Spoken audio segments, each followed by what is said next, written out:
Tout le monde a entendu parler des droits de l'homme, on sait ce que c'est. On a également entendu parler du droit à la santé. C'est quelque chose qui nous parle.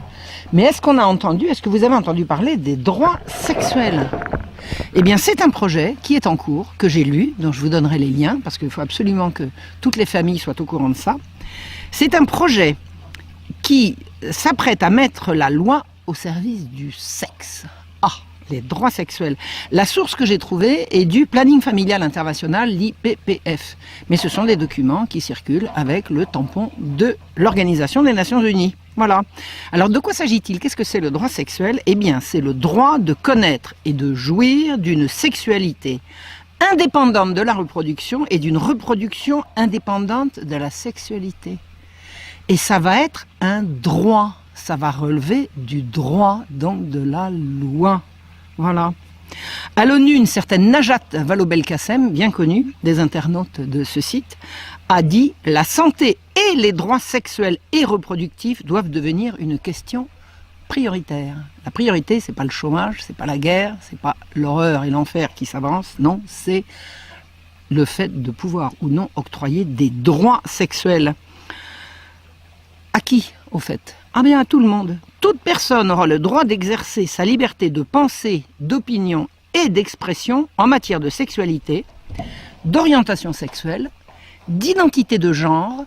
Je crois que ça n'existait pas. Enfin, je rappelle que Mme Najat Vallaud-Belkacem a prétendu il n'y a guère que l'identité de genre, que le problème de genre n'existait pas. Mais la théorie du genre n'existe pas.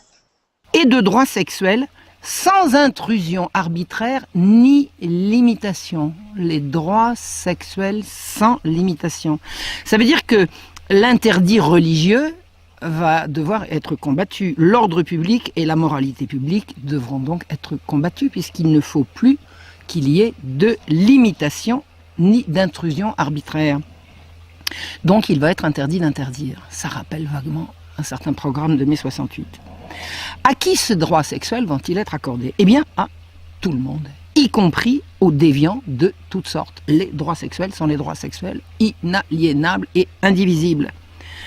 Les acheteurs d'enfants sur Internet seront bien évidemment, feront partie de ceux qui pourront faire valoir leurs droits sexuels. Et ce sont des droits qui vont être reconnus aux enfants.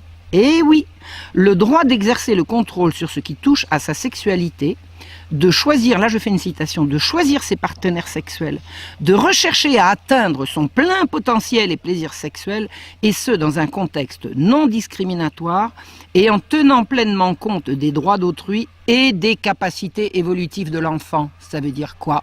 Ça veut dire qu'on va accorder des droits sexuels aux enfants en fonction de leur capacité évolutive. Eh bien écoutez, quel est l'âge à partir duquel on va pouvoir considérer que les enfants ont des droits sexuels?